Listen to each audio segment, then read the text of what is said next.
Good morning, Magnet. And welcome to AMHS Student News. We are back for our first show of the year. And we're very excited to have you. We are indeed. We have a lot of stuff to cover this year, and it's going to be phenomenal. So Sam, how was your summer? It was pretty good. You know, I hung out with a lot of people, did a lot of stuff, and my summer work, I definitely did that. What about you, Sam? I definitely did my summer work, and college applications are a blast. I mean, we're both seniors now. That's great. So for our first segment, we're going to throw you over to Eli and Dan for a music segment. It's going to be great. I'm Eli. And I'm Dan. In Today in Music, we are going to talk about how one sound's repetition throughout history can add to its meaning.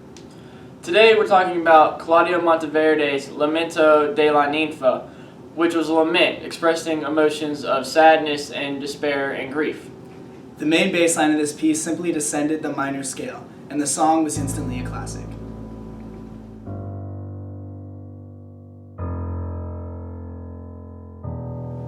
If you think you've heard something like this before, you probably have. It's been repeated many times throughout musical history. There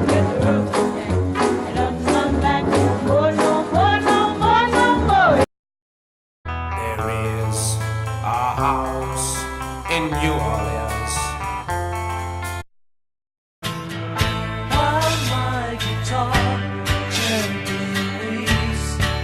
So, as you can see, as more and more songs use the same bass line throughout history to add to its meaning of sadness and despair, the descending bass line accompanies emotions of grief and lament.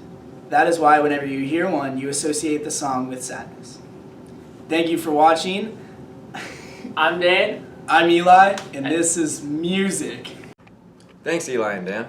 Thank you all very much. That was a very good, comprehensive view of music. Well, I definitely say so myself. Yeah, makes sense. So Sam, I hear you are the vice president of the senior class now. How's that going? I am, and it's going great. I was in fact elected. It wasn't rigged. It was. You know. I don't know. Maybe not. I don't know. Well, on that note, let's head over to our student body president and our senior class president with an interview from Lucas Haas on Spirit Week. Hi, I'm Lucas Haas, and I'm here with Davis Leith, our student body president, and William Schnell, our class president, and I'm going to be asking them some questions about Spirit Week. So Davis, what are going to be the themes of next week? Yeah, so thank you for asking me, Lucas. So for Monday, we have our Derby Day, and we ask that all the students kind of imagine that you are coming to the Kentucky Derby. So you're going to be wearing preppy clothes, dressed nice, stuff like that. Then Tuesday, we normally have a Versus Day, and so this year it's going to be Greek gods versus Greek life. So half the students, and you can really choose whichever you like, will dress up in perhaps togas or laurel wreaths around their forehead for Greek gods, and then for Greek life, we're representing kind of fraternities and sororities in that aspect. Wednesday is Coachella Day, Thursday is Generation Day, where the freshmen dress up as babies, sophomores as toddlers, juniors as adults, and seniors as senior citizens, and then Friday, of course, is our Wall Day. If you do have any questions about how to dress up, feel free to ask an upperclassman. And to all the freshmen out there, Schnell, how would you describe the overall atmosphere of the school during Spirit Week? I feel like it's the most unified that this school is, or in homecoming and coming home. I feel like it's intense, but it's really fun. And I know that it's one of a few weeks of the year that I don't really care about grades. I care about having fun and, you know, just school spirit. All right, and there you have it. Any questions? Just ask some upperclassmen. Wow, thanks y'all very much. I am super excited for Spirit Week. Sam, what do you think? Sam, you can't be on your phone. What? This is my new iPhone XS I got a couple months ago. Well, that's outdated now. What? Did you not hear? Oh my god. There is now an iPhone 11. How many cameras does it have? Like 3, I think. I don't know. It looks a little bit like a fidget spinner. I don't know what's going on there. That's crazy. Why don't we go hear about it? Yeah, let's go to Christian and Yeah. figure out what is going on. Hi everyone, I'm Simon Valenti, And I'm Christian Blackburn. and this is a tech review of the new iPhone 11.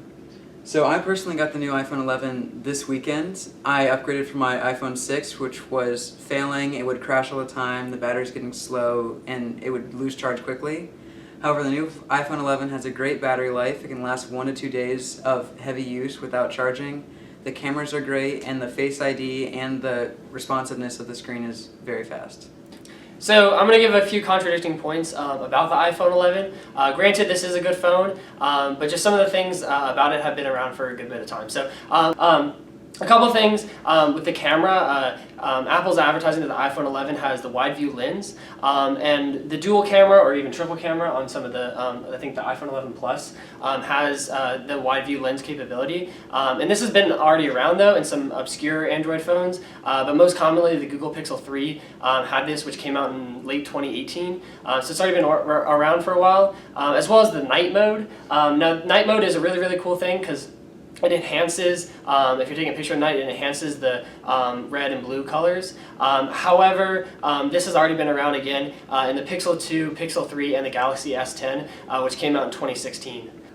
However, I will say, granted, it is a good phone, and so no matter what you are, if you're an Apple user, Android user, we all love technology, and I'm excited to see where both the Pixel and the Samsung community goes, as well as the Apple community, where they can take their technology. So. However, one downside about Android phones in general is since the software and the hardware are made by two different companies, even though some of the processors can be actually better than the iPhones, they normally don't really work too well together, and this can cause a lot of problems just when you're trying to use the phone. And that is kind of one thing that iPhone has, since they make the software and the hardware together, they work a little bit better. I would also like to say that even though some of the technologies and hardware and software in the Android phones might be better, I think a major point why people come back to iPhones and buy them again and again is because of the whole kind of bubble of technology that Apple's created, where you can seamlessly connect your phone, your Apple TV, your computer, and you can seamlessly connect them together and use them without much difficulty transferring back and forth between platforms. And I think that's one of the major benefits that Apple has. I think for sure. Mm-hmm. All right, well, thank you for watching, and this has been a tech review. Thanks, Christian and Simon. It was really interesting about the iPhone. Yeah, do you think you're going to get an update? I don't know, AT&T probably won't let me.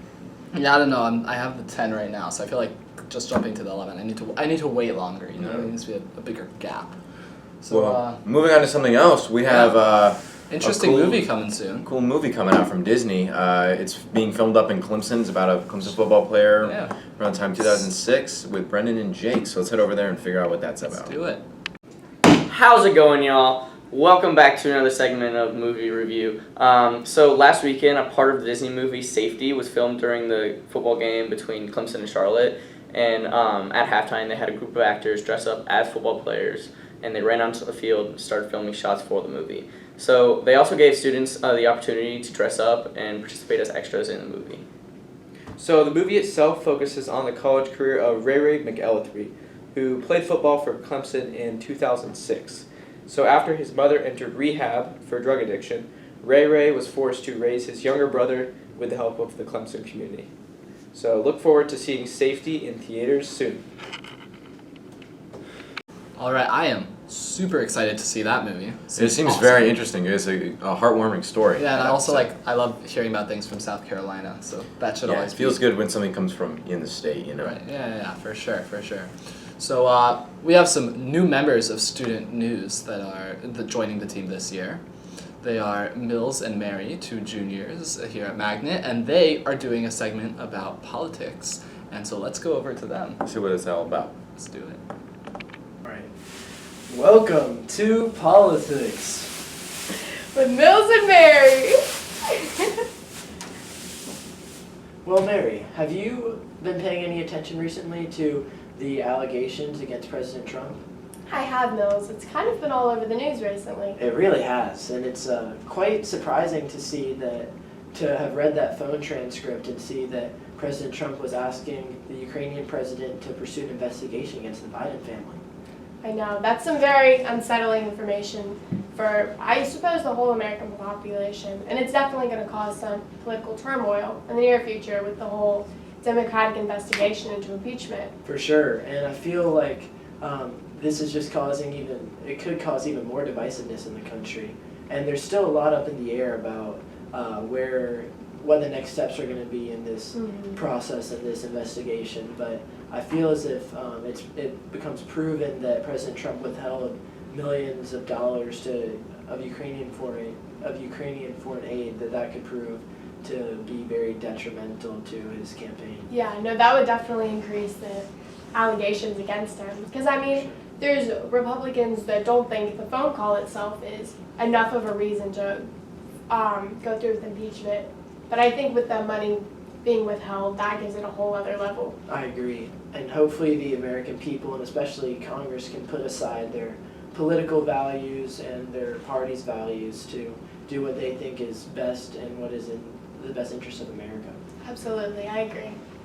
Well, that's all for politics today. See y'all sometime soon. Next time.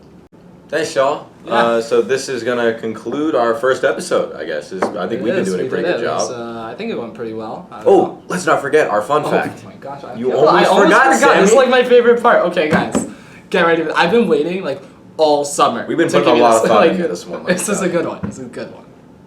So, you know the fruit, an orange. Well, Sam, what color is it? Last I checked, it's orange. Oh, that's what you think. Originally, oranges were actually green No. through maturity. Like, What? Like people would eat them. You're lying. And they'd be green. I gotta look this up on my new iPhone 11. No, you don't. You have a 10s. You're confused. You're confused, man. All right. All right. Thank y'all very much. Thank you guys. Have a wonderful weekend. See you next week.